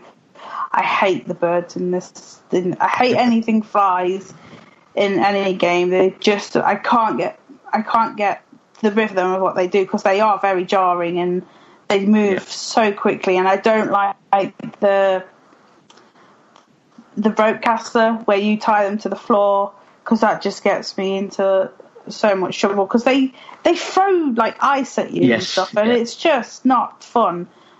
So I've put it on easy. I will put it back up for other bits of the game, but yeah, them birds just annoy me no end. And doing the birds and going just through bits of area like that is very good. It helps that. So it is stupidly easy. If you like, for Kevin could fly through this game on easy mode. It's that easy. It's not hard. How dare you? It really is. What are you saying? It's like you're taking down like is it Watchers with just one bow, and you don't even have to be in the head. It can be anywhere, and they're just going down so easy. So I will put it back up to a normal level after I've done the bird missions, because, like I said, they just annoy me. I could do without that. I just leave it down there and just get it done with now at this stage, because the story is I just head and shoulders above everything else in that game. I got to a certain point. I just want to know what the hell was going on before what happened. Yeah, for them to be like this, I just want to know now. So that was good. I also purchased No Man's Sky again because I heard it's got better. I'm still trying to learn this game because I started it on the normal, just because there is a creative mode where you just get all your resources. There is a permadeath mode. Yeah. I just went on the normal one, and I was on this planet, and obviously you've got to get your ship. And the iBot. So I deleted it and I started again, thinking hopefully I'd get onto a different planet that didn't have like psychopath iBots that will come and kill me. Yes. I did get a bit. I have got further. I have got my not hyperdrive. I'm looking for fuel for that, but I have got off the planet. I found 3 planets, and I just need to go around and and find this chemical or something to put into something. But I don't get these iBots. Like, are they always there? Yes, it's because you need to farm. Some planets they are incredibly hostile towards you, and some of them are just very, very footloose and fancy free sort of things. Like, whatever, man, I'm not really fussed. But it's all about over farming. Some planets, like I said, the hostile ones, you touch something and they're on your case. Yeah. Other ones you can farm for 5 minutes and then they go, whoa, that's enough now, on you go, sort of thing. So they are just whatever they want, really. They're basically saying don't over farm things. But like I say, certain planets, they are hostile to you straight away. Okay. So then planets, you just want to get it back in your ship and go, no, I'll come back. I'll go somewhere else. Never mind, ignore you. It's. I don't know if it is any different than before, but I've heard it's got patched and like you can build something and your spaceship will come. And because I didn't like the fact that you would walk somewhere and then you would have to turn around and walk all the way back. Because I used to get very distracted in this game. Yeah. And I would have to turn back and go, oh, where is my ship? Oh my God, it's like 14 minutes away. And then you have to walk the 14 minutes back. And it is annoying because some planets are the environment is hostile. So yes, if you're on a planet that's full of toxic gas and you've only got a little bit of health left, I think when that is depleted, then your health starts getting depleted. And if that goes, you die, I guess. I guess it's not permadeath because I didn't pick that one because... Yeah, I didn't. But I like the fact that you can just build something from your inventory and your ship will be next to you. So that's kind of cool. Yeah, it's a cool game. That I don't know. I just found myself getting into the zen of that game and just basically mining for stuff, getting out, flying around, looking for new stuff, looking for the statues that give you knowledge and what have you. Yep. Yeah. And I've just looked now. I've played 21 hours of that game. And I honestly couldn't tell you a minute of it. It's not stuck with me particularly. But it's nearly a year ago. 6th of September 2016 was the last time I played that game. Wow. And it's just as soon as it dropped off my radar, it never came back. Even with the updates, I've never felt an urge to play it again. But I'm thinking about it now. You've talked about it. There is a strange, like, something in memory that's triggering that sort of zen nostalgia I had playing it. Just like, I can be doing anything. I can be having a conversation with people on Discord. I was on Kev's 24-hour live stream a year ago, last year, and all I did was, while Kev was faffing about doing his Football Manager stuff, I was just playing No Man's Sky, getting on with stuff, and just zoned out completely. And just enjoy myself. Not even. It's a very much a game that is. You don't need to engage brain with it as heavy as a lot of games. Yeah. Just sort of zen out and just sort of potter about, doing your own thing. And I don't know. I might go and play it again. You might have done something to me there, Anna. Oh no. Oh wow! I've still got it installed, so that might be played in future. Who knows? We'll see. There isn't a massive update because I did get it and put it in, and there was like 2 updates. Yes. One after, so I did have to update it. But yeah, it's great. It's not great, but it, like you said, you just throw it on and not really have to think about what you're doing. Yeah. Except for the task in hand that you need to go and find whatever you are looking for. But so I'll put that on over the couple of the next days. We've got a lot going on this week, so I doubt I get to play it a lot. But you find these things to do. And I have just purchased. Oh God, what's it called? Ukulele. Oh. Because I wanted something to play while we're doing this and not. So it was like 15 quid. Yes. Yeah, I've been on the to see sale. what you think of this. Yeah. It's a bit childish for me at the moment. I'm not liking it. It's a bit 1998. Yeah. It's like a Banjo-Kazooie game. Yeah. If it came out today. It's I don't know. Maybe because I've been playing Uncharted and that just like blows me away, and then I'm playing this and like. Oh yeah, there's a big contrast in the difference. Yeah, it's very bright and colourful, and it comes across, compared to Uncharted, it is like a CBeebies game. It is, but if it is that bad, I'll just get me and my son, and he'll play it with me. Bless him. Yes. But it's not even proper voices. It's all. No, they do the silly. Yeah. Noise. Yeah. And a lot of reading, which is annoying. Yeah. But it was less than, I think it was like 15 quid. Yeah, I'm still waiting for it to come out on the Switch. I'll get it on that. Oh, is it not out yet? No, I'm holding off on it because I'm determined to get all these sort of smaller games on the Switch. I imagine it'd probably be alright to play on the go, but we'll see. Could be garbage. Well, it came out a few months ago and it's down half price already, so... Yeah. But I'll get back to you and see if it is any. Yes, do so. Any good, but at the moment I have no idea what I'm trying to do. Not a clue. Mm-hmm.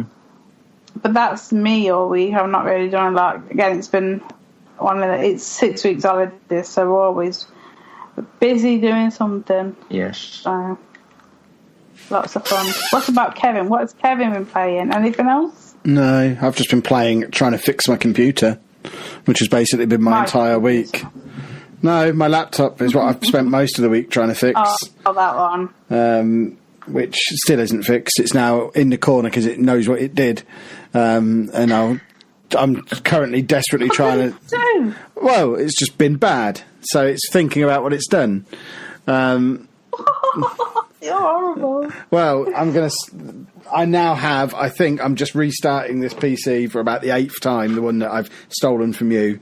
But I think I'm almost at the point where I can start making videos again tomorrow morning. But I have spent pretty much since Tuesday holding the laptop together with gaffer tape to knock out a video with it falling over 8 times while I've been doing it. And since Thursday... Why have you got gaffer tape on it? Metaphorical gaffer tape. Oh, okay. But yeah, I don't know what I've done to it. I think I've broken the graphics card somehow, maybe. I don't know if this is a thing that can happen, but it started going wrong when we plugged the PS4 Pro into it via the Elgato. And what were you doing with that for?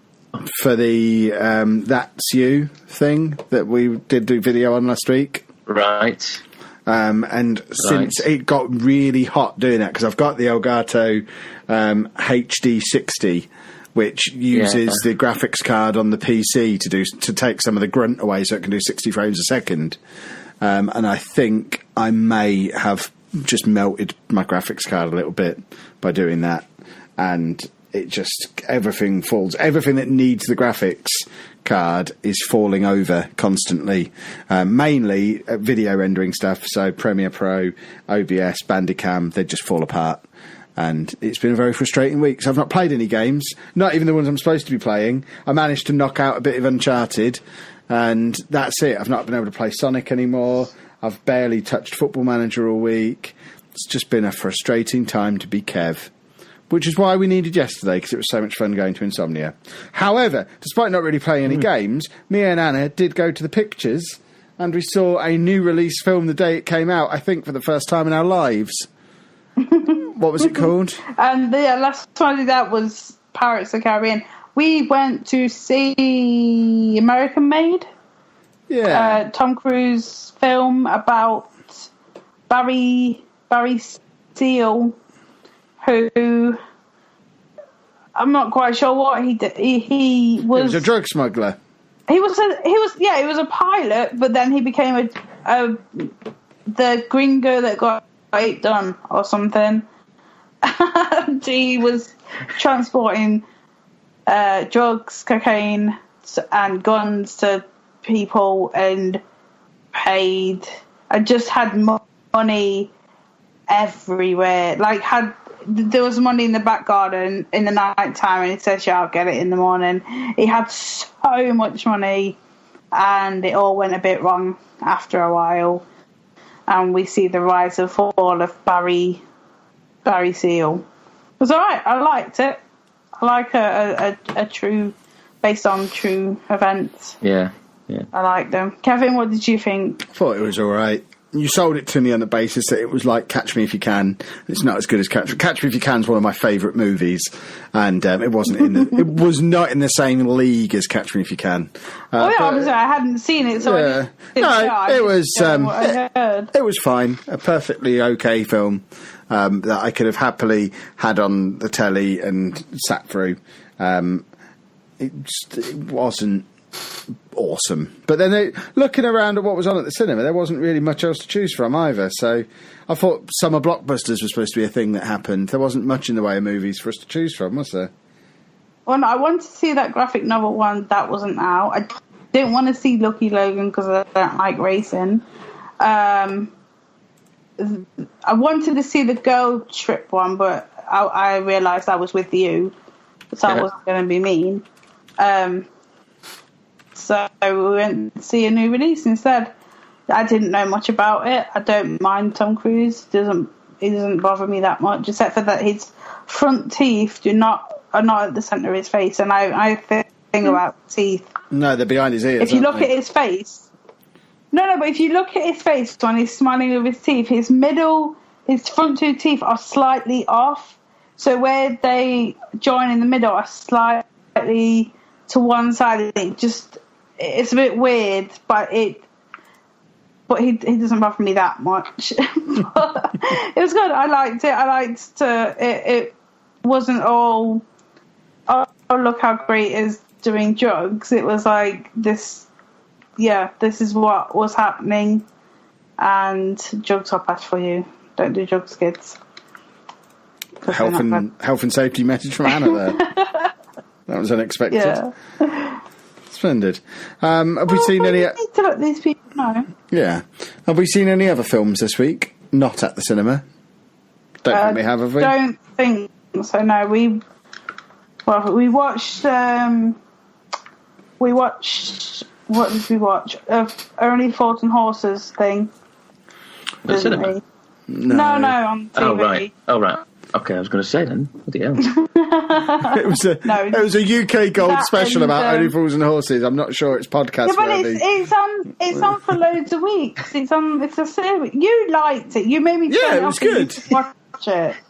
Yeah, it was good. So, Pam, have you seen any films people this week? might want to know. I was in any films? Yes, I suppose I have. Yes, because we're carrying over from last week, and I had watched Dunkirk. Had you, by Yes. I wanted to see this, and Kevin won't let me. I went to watch it in IMAX. And that is a frightening experience. Why? Because it is an absolute just an attack on the senses. Okay. Let's put it like that. It's just a masterpiece of just cinematography and then sounds and everything. Oh, it shakes the chairs. The planes go over here and rumbling, and it was so good in IMAX. And then the guns go off, and they shake and so loud. Oh, it's just you just come out like sort of a bit shell shook by it all. But yeah, fantastic film. It is true. It's all based on true events on soldiers trapped on Dunkirk, and basically they enlist civilian boats to get across the channel to go and get them out, basically, because the Germans have got them penned in. And yeah, it is genuinely cool film. It is, for me, I don't. This sounds a bit soppy. It was very humbling, and kind of made me feel proud to be British at certain aspects. Aww. I don't know why. I came out very humbled by it, and I think everybody should see this film at some point. it's just very good, very informative, and like I say, I can't recommend it enough. Splendid. So I told you should go and see it, Kevin. Yeah, but it was a war film. I don't do war films. It's a Christopher Nolan film. He doesn't like anything. Do you, Kevin? No. Basically, No. unless it's got superheroes in, or a... It does have superheroes in. No, it has supervillains in. It has Cillian Murphy in it, who was Scarecrow, and it has Tom Hardy in it, who was Bane. Yeah, they're not superheroes. They're supervillains. Yeah, I need the heroes to balance out the villains. Or if it's Catch Me If You Can, then I'll watch it as well. That's my other. They're my two criteria. Either superheroes or Leonardo DiCaprio, Okay. and then I'll watch it. That's what he's in that, isn't he? Okay. Yes. I also like that other one he did about having a nap. That was good. Basically, I like Leonardo DiCaprio. Is he in this? Having a nap? Yeah, the one where you have a Inception. sleep. Yeah. That. No, he's not in this. No. There you go then. No. If you find me a Leonardo DiCaprio film, I'll watch that. If you found me one where he was a superhero, I'd be all over that. Has he ever done a superhero film? If not, why not? No, exactly. I don't think so. Not yet. Exactly. That needs to happen. When it does, I'll let you know. Yes, please. Okay. So, Game of Thrones. Have you watched it now? Oh, Hold on. right. Have Okay, you I'm seen up to date. I'm up to date. I made sure I watched it this morning. I was like, right, I've got to do this now. I put myself through the torture of like, I said this to you yesterday. It is the only program I don't look forward to watching because it stresses me out. It's stressful, and are we spoiling stuff today? Yeah, spoiler alert, Game of Thrones, spoiler alert. This is a spoiler alert for Game of Thrones. If you don't want Game of Thrones spoilers, then stop listening. I mean, it's not hard. Yeah. I mean, there is, I don't know about you this season, there has been very little death, so to speak. I'm fully expecting deaths to come each episode going. They've had too much of a run now. These episodes are all nicey at the minute. People just meeting, shaking hands, doing whatever. There's no one dying. All my favourites are still alive. It's just a matter of time. That's what's stressing me out. I think the tension is growing that much every single week. I'm like, oh God, it's going to happen this week. It's happening. Well, we've got the season finale this week, happened. haven't we? So presumably we're going to get a major character death. Yes. Now. No. I mean, we had a pretty significant death in this week's episode, didn't we? When Anna finally got her ice dragon that she's been desperate for. Yeah. I told you it was going to happen. Yeah. I said that it's the Song of Ice and Fire. Like, she's got 3 dragons. He's bound to have a dragon somewhere, and he does. He pulled it out himself. He already knew it was going to happen because he has the same powers as Three-Eyed Raven Boy, or whatever his name. Yeah, they have the same power. Interesting. And Anna's been reading theories this week. She was showing me a picture yesterday of the Night King and Bran wearing the same necklace. They're apparently it's really a war between those two. They're good. Is that the war that's going on? They're good and evil, apparently. War of the Minds. Yeah. Okay. And the dragons are just pawns. Okay. Yeah. But it did. Yeah. Considering the 3 Dragon Rider theory has been the big fan theory for like 5 years. And they just killed it off in one go there. We're not going to have 3 Dragon Riders unless we still have the 3 Dragon Riders and one of them, maybe Jon Snow, turns. Yeah. At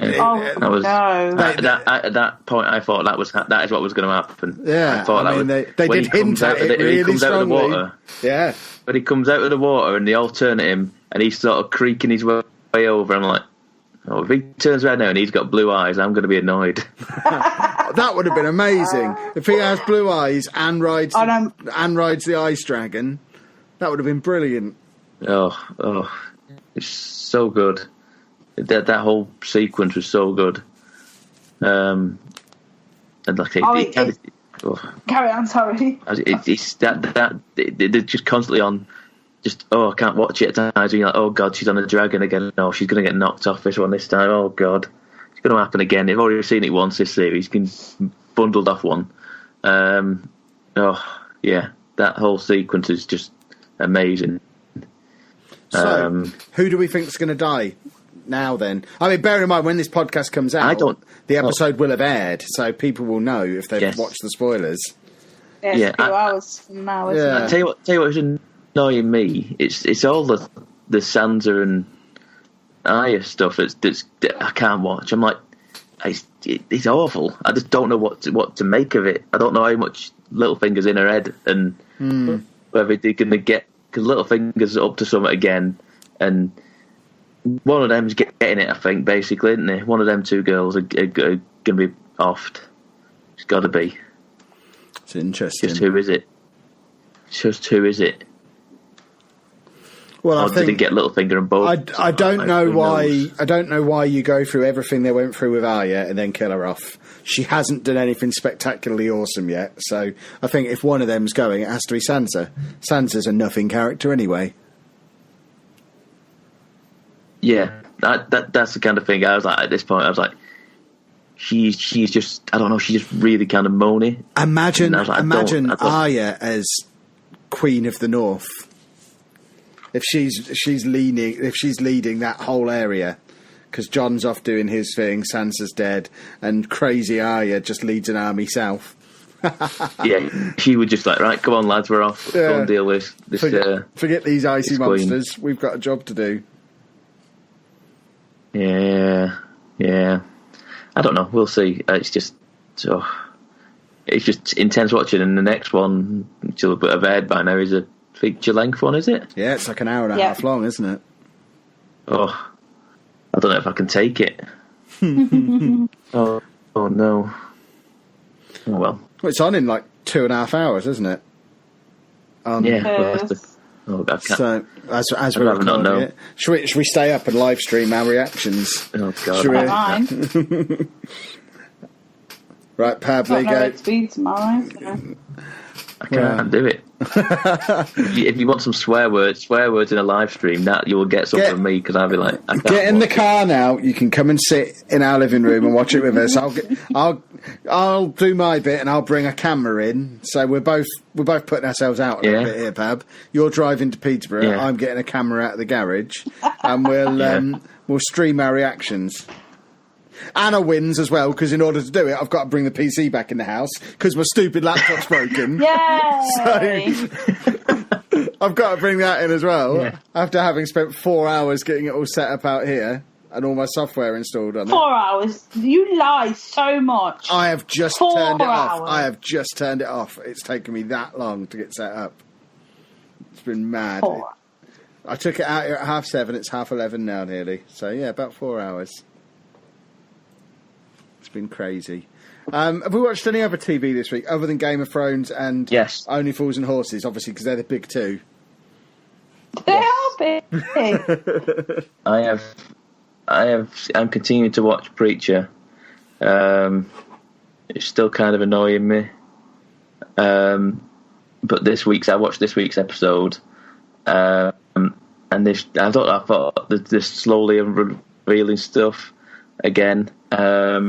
And they got to the sequence C, like sort of things where they introduce him to Humperdoo. If you remember who that is, Kev. No, vaguely, maybe. He is the ancestor of Jesus. Oh yeah, I do remember. Who is the inbred? Yeah. Ancestor of Jesus, and.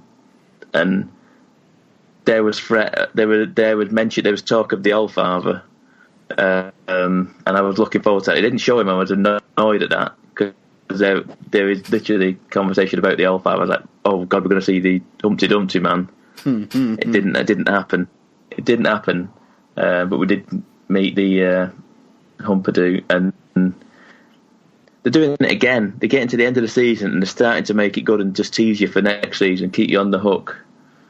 after being sort of mildly disappointed all season. But I'm in now.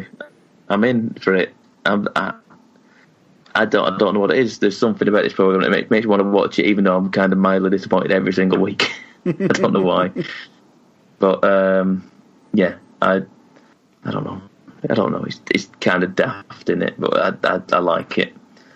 There we go. The Defenders. Have you watched any of it? No, we're massively behind on all this Marvel stuff.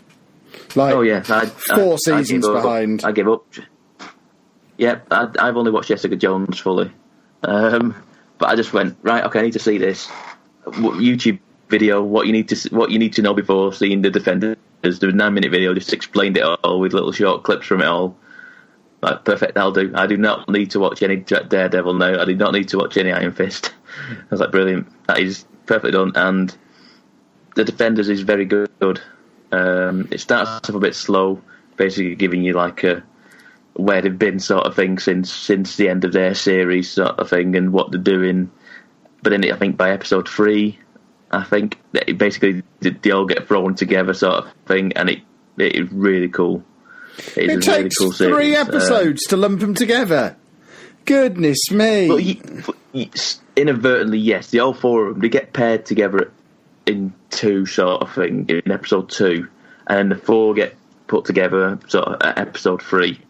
So it's basically just giving you like a plausible plot as to how this they all come together sort of thing. So like the law firm in Jessica Jones, the guy from Daredevil works at that one now, and that's the connection between them two sort of shows. And then there's other connections between Iron Fist and Luke Cage. They end up meeting in episode 2 because of Luke Cage's girlfriend, who's been in all of them, the nurse who's in all of them, and I think that's how they all get together. They all get sort of thrust together at some point like that because of that link. It's really cool. It really is kind of cool. And Sigourney Weaver's the main bad guy in it. I'm really surprised they got such a high caliber, the stature of her to be in one of these Marvel shows. It's really cool. It's interesting. Like I say, I was hoping to get it all finished, but realistically, it wasn't going to happen before this recording. So I'll probably have it next week when Sheepdog's back and Noah's finished it all. So we'll have some conversations with that next week. If he turns up, I mean, he might pop another baby out between now and then. You know what he's like. Forever having children. Yes, indeed. And not much point really talking to you about Rick and Morty, is there? Because I did try and watch it after you two have gone on about it so long. I did sit the other night while my vlog was rendering and just tried to watch episode 1 and fell asleep about 10 minutes in. I had no idea what was going on. It was boring. It just sort of throws you into, I don't know. Were people supposed to know what was going on before episode 1 started? Because it didn't really introduce anybody. It just started mid-story. I think you just go with it. Well, I don't want to go with it. I want them to go with it. I was going to give them 1 episode's worth of opportunity to show me why I should be watching, and instead it was just stupid. Just stupid. Yeah. So it's not necessarily for everyone. Well, they had their opportunity. It reminded me of all those terrible 90s cartoons that everyone used to love so much, like South Park, like Ren and Stimpy. Not Ren and Stimpy, is that one? Is that what I mean? Beavis and Butthead. Probably. All that nonsense that people used to love. Wow. And I just didn't get any of it. And I don't get this either. Wow. It was just nonsense. Yeah. You're one of them, then you just don't get it. Yeah, I don't see what there is to get. It wasn't funny. I think it was trying to be funny, but it wasn't funny. And yeah, I mean, like I say, it's a certain humour in it. And I enjoy it. Sheepdog enjoys it. Yeah, I think not for everyone. I will admit that it's not for everyone. If you enjoy watching people fall over and have bowling balls dropped on them, it's your kind of humour. It's silly humour.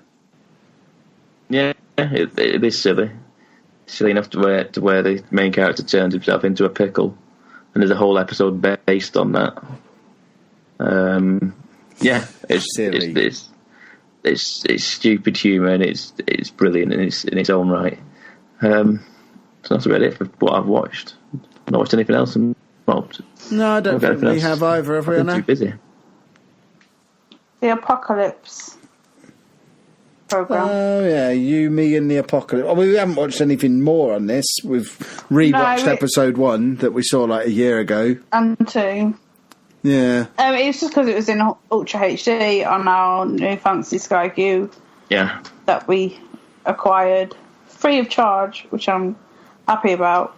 But they're now charging. They sent me an offer of having box sets for half the price, and instead they've took £7 off and still charging us £30. So Kevin needs to get on that because I forgot about that. You need to remind me to do that. It's because I only found out on Friday, and then we went out. So splendid. Comic book wise, we'll keep you around, Anna, because I've not got a lot. I imagine Pab's got a little bit, but all I've really got, I don't think I've read anything. I don't think I've read anything. I did find. Bought something though. I did discover that the local junk and antique shop where we live has a little comic book section. So I had a little route around in there earlier. Yeah.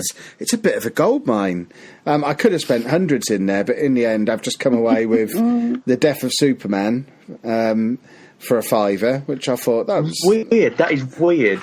That is insane. That I saw that yesterday at that comic book that small rack of comic books that they had at Insomnia yesterday, and even I double take to them. What is that doing there? Okay. See, I didn't know. I probably would have bought it yesterday if I'd have noticed it. But it's. So I looked at it and went, "How much is that? That's insane." Yeah. Yeah, so I picked that up. But there was loads of stuff in there, loads of lots and lots of X-Men stuff. I think I could probably educate myself on the history of the X-Men in there. It looks like, because it's one of these places where you pay like a tenner a week and you get a little cubicle that you can just pile your nonsense in, and then there's an old lady on a till at the front who just, it's like a car boot sale that you don't have to turn up for. So it looks like a shop. No, it's like a big. It's like a charity shop. It's like a big antique shop thing. It's but weird. It looks like someone's just taken their comic book collection in and said, "Here, sort these out. Just send me the cash when they're sold." And there was loads of stuff there. I want to find, if you are the person who sells your comics at the Deepings Antiques and Craft Centre, get in touch with Kev. I want to just buy your whole collection. Cut the middleman out here. Yeah, exactly. None of this buying individual issues. I'll just buy the whole lot because it was all cool. But I haven't read it yet. It's still sat in my bag because I only got it this afternoon. And I don't think I've read anything else earlier in the week because I've been too busy fixing my laptop. Did I mention I've been trying to fix my laptop? I think I might have mentioned I've been trying to fix my laptop. So what have you been reading, little fella? I finished Preacher now. Well, all of it? Done. Yeah. Finally. We're done. It kind of ended not how I expected it to, but I was happy with it. Good. I'm glad you are. Let them know they don't need to do a rewrite. Pab's happy with it. But they're going to do it anyway and make the rewrite. They're rewriting the TV series. So they're doing it anyway. What else have I read? I finished Papergirls Volume 3. Are you up to date? I'm not. No, I've not read it yet. It's still sat there, but I've not read it yet. Yeah, I know you wouldn't have read it yet because you didn't. Did you notice my T-shirt yesterday? I don't. Probably not. I don't remember you being there yesterday. Were you there yesterday? I was there yesterday. I was behind you. I was in the vlog a lot. Okay, I'll look at it. And that's a good part. I can check the vlog to see your shirt. Yes, there is. This is where there is a Papergirls T-shirt store. Is there? Yeah. I was like, so I got to the end of the book, read it all in one go, and like, okay, yep, straight online, ordered a T-shirt, and it came on Friday. So yeah, Papergirls is superb again. It continues to be one of the best things out there. This book, if I remember rightly, to go to. I mean, I How much have you read? Are you just reading the trades now? I am now, yeah. So I'm one trade behind, basically. Right, okay. So I'm not going to spoil anything, but they go to... Oh, yeah, tell you what, he's not a liar, everybody. He was wearing a Papergirls shirt yesterday. I'm reviewing the footage. He's not a liar. How did I spend all day with you and not notice that? I didn't want to be the sort of person that goes to look at my T-shirt yesterday, but I probably should have done. It's a really good book. They go to like a sort of like caveman era in this whole. I think there's only 5 issues. I think that's why I read it so quick. There's like 5 issues in it. And I don't know if are they up to date then with trades? Because I don't follow it. They're not. With this one, they usually do. There's like 6 months on, 6 months off, and they release the trade just before the single issues come back. So I imagine it's back again next month, probably, if it follows the normal pattern. Okay, that's cool. That's cool then. And like I say, I really enjoy it. I like the how all the 4 girls interact with each other, how the world sort of developing sort of thing. There's like a whole new character in this one who's a time traveller. So another spaceship turns up. And yeah, it's just really interesting. They always leave me wanting more, though. That's the problem. And it's going to be another 6 months before I get another trade. Yeah. Which is a problem. It always leaves me wanting more. It makes me think, do I just buy them? It's kind of pointless reading them in trade form, then, is it? I was going to say maybe I just buy them digitally in single issue form, but then it's pointless buying the books then at that point. I don't know. Gives you something to look forward to. The other thing, exactly. I always look forward to these sort of books when they come out. The last thing I have still not finished, but I'm still reading, Giant Days. I said to you yesterday I was going to try and finish it, and nowhere near it. I've read 5 issues of this now. And it's good. It's a genuinely cool book, isn't it? About students at university. I can see why you compare it to your book. Yeah, it's someone stole our idea. Me and Sheepdog should be suing them. They stole our IP and replaced us with teenage girls, which we almost did ourselves as well. We almost did a whole of mature as teenage girls, but we decided it wouldn't have been as mature then. I'll say, it's cool. It is a cool book to get these 3 girls get into some sort of crazy antics, and it's got a different art style, should we say? It's a bit more cartoony, isn't it? Yeah, I really like the art style on this. I think it's really cool. I was a bit off put at first, but it grew on me fast, and I do really like it now. I've just got to the point where there is the point where they go home for Christmas, and the one of the girls and the guy with the moustache who she doesn't like, which I can't remember his name now. You know what I mean? No. Yeah, I know. They both get the text message saying you're dead.